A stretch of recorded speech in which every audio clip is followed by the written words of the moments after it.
Thanks, everyone. While this is getting queued up, just as a point of reference for people, Calgary is in the foothills of the Rockies in Canada. So think north of Montana. It's a city of about 1.2 million people.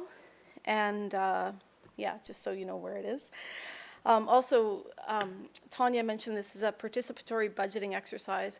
It wasn't participatory budgeting in the sense of here's a pot of money from the capital budget and citizens go figure out what to spend it on. It was very much opening up all of our operating and capital budget to citizens to have a discussion about what kind of city they want to live in and how do city services support their quality of life and getting towards that city. So a bit of a different take on participatory budgeting. It was the most extensive budget dialogue with citizens in any Canadian municipality to date. And we relied heavily on social media and the web to get the input from citizens. And it really had a strong goal to educate and build knowledge and capacity among citizens and stakeholders so that they could have meaningful and intentional conversations about city services and priorities, and the budgets could be more informed by their input. So why did we do it this way? Two things really. We had emerging issues related to challenges with financial sustainability and growth management.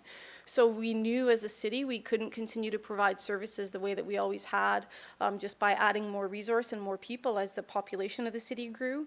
It's not sustainable in the long run.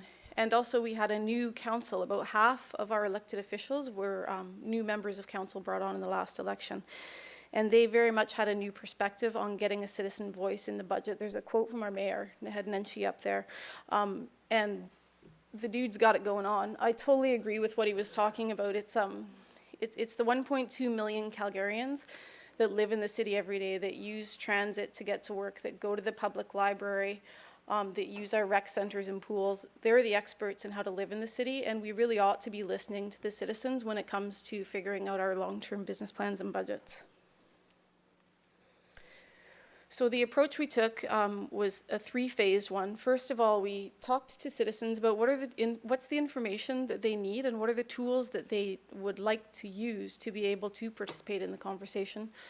We then talked to them about their values and priorities. So really focused, before we got into numbers and logistics, talked to citizens about what they value.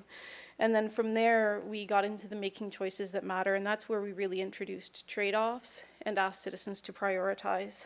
So a key thing here in the right to information theme is that it's more than data. And I think a few people have said this today. It's really about how do you make the conversation accessible for the average citizen, which is equally as important, I think, as the data being available.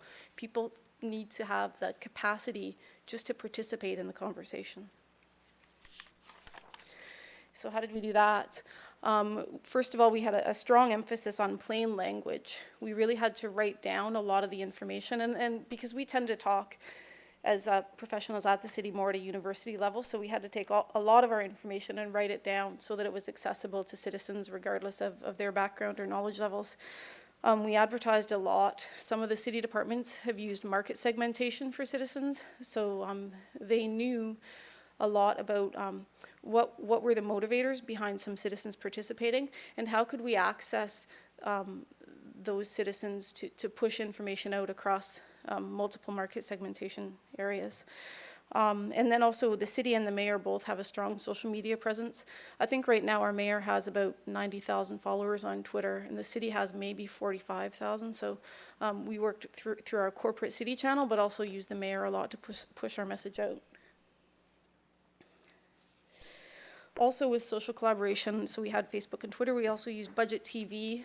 We had a series of videos, some where we had provided the script to city staff and members of council, and then we also opened it up for citizens. They could upload a video talking about what was important to them in the city and what they thought that the city of Calgary, like the corporation, should be focusing on for services, so people could go on and watch our videos, but it was also a good way to share information and have a dialogue with citizens.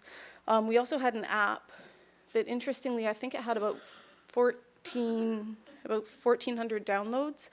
A big focus on it was pushing information out. We did find when we were using it as a tool to collect information, we had a pretty low uptake relative to the number of people who downloaded the app for information. And we had a continuity of tools. Oh, and then the other box there in the bottom, it was this tool called All Our Ideas. It's kind of a pairwise comparison. I think we populated it with about 150 or 160 services, and citizens could compare which one they preferred, or they could add in their own choices.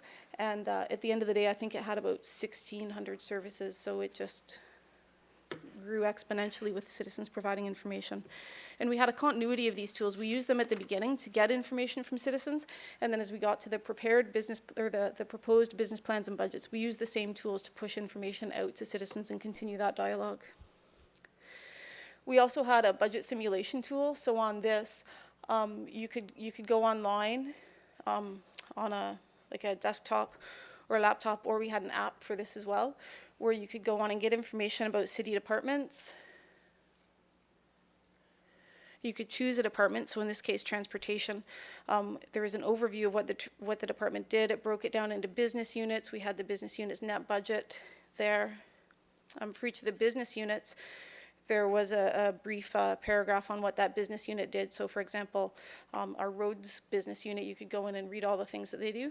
And then the citizen had a choice on this tool to either increase or decrease the net operating budget for that business unit by 5 or 20%. And we asked the business units, we were very clear with them, and when they selected a percentage, there was a descriptor that showed the impact of that change. And we were very clear with business units, don't choose the people will die impacts. They had to be reasonable impacts that if your budget got cut, these were likely the things you would not be able to do. So it was pretty close to the actual impact of the changes that citizens could see and affect their choice. And then at the end of the day, if they went through the whole budget, it came up with a number and then showed them the impact of their choice on the overall budget. And again, this wasn't the citizens setting the budget. What we tried to do is quantify values so that we could get a better sense of trade-offs that citizens were willing to make. And then there were free text boxes, so if you wanted to go in and explain why you made choices, why you made the choices you did, you had the opportunity to do that. So in 3.5 months, we had about 23,000 participants, which was huge. And yeah, for the most part, it validated existing citizen research and engagement. The city does a lot of public engagement and research. What we saw from this was really aligned with some research that independent business units and departments had done. But it was really a good news story. It showed that we are, for the most part, in touch with our citizens. It was interesting too, a couple of things there. A lot of the feedback that we had was around the opportunity to participate was more important than actually participating. So even in some cases where there was a pretty low uptake on using some of the tools, just the fact that we had the information out there and that citizens could choose to participate if they wanted to meant a lot to people. I'll run through this because I'm running out of time. So the input that we used it in our process, so that affected the information that we put out there. The tools that we used to put the information out and the way that we presented the information to citizens, this was all lined up with what they told us they wanted to see from us and how they wanted to use the information. In our documentation, Council had a fiscal plan that drove our business plans and budgets, so we lined up the feedback that we had from citizens with their fiscal plan. We revamped our entire business plan and budget document to line up with what we heard from citizens so that we could link specific department strategies and outcomes directly to Council's plan, which was directly linked to what citizens told us they valued. And we built in more detail and accountabilities. So we introduced these service pages that broke down information in a more accessible way to citizens. So for each city service, we said, here's the cost of it, here's how many staff it takes to run this service, here's highlights of what we want to do over the next 3 years. Just a huge amount of detail, broken down and cut in a way that we'd never done it before, but it was more consumable for citizens than the way that we typically put stuff out there.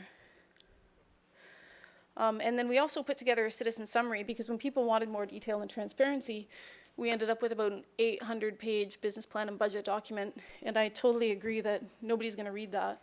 So what we did is we put together the citizen summary, so it's 2 pages on each department that talks about what the department does, the services it produces, what it spends its money on, where it gets its money from, what the budget highlights are, and how is that department responding to the feedback that it heard from citizens.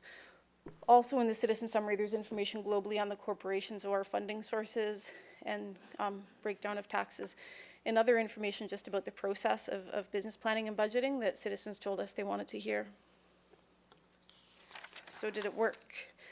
I think it did, because it was my project, but I'm biased. It worked on a number of levels.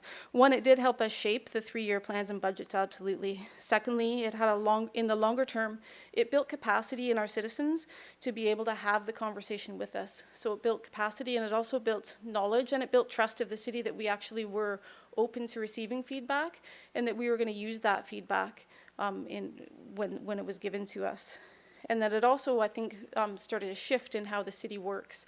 At first, I had a lot of pushback from my colleagues about, oh, you can never do things this way, oh, citizens can't participate like that, it'll never work.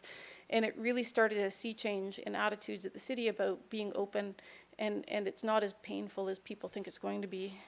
So a couple stats on this that I think are kind of cool. In our exit surveys, we found that 84% of citizens said they had a better understanding of the range and variety of city services at the end of our project. 78% of citizens said that the knowledge and experience they had gained influenced their opinion of city services. So again, this comes back to the right to information isn't necessarily always about actually participating. Sometimes it's just about us putting the information out there and making the conversation accessible. And we've learned from this moving forward in our budget adjustments, continuing that discussion with citizens. So we have a 3-year business plan and budget, and council has to adopt it on an annual basis. So we're continuing that conversation. And now I am out of time. So I will end on this and look forward to your questions.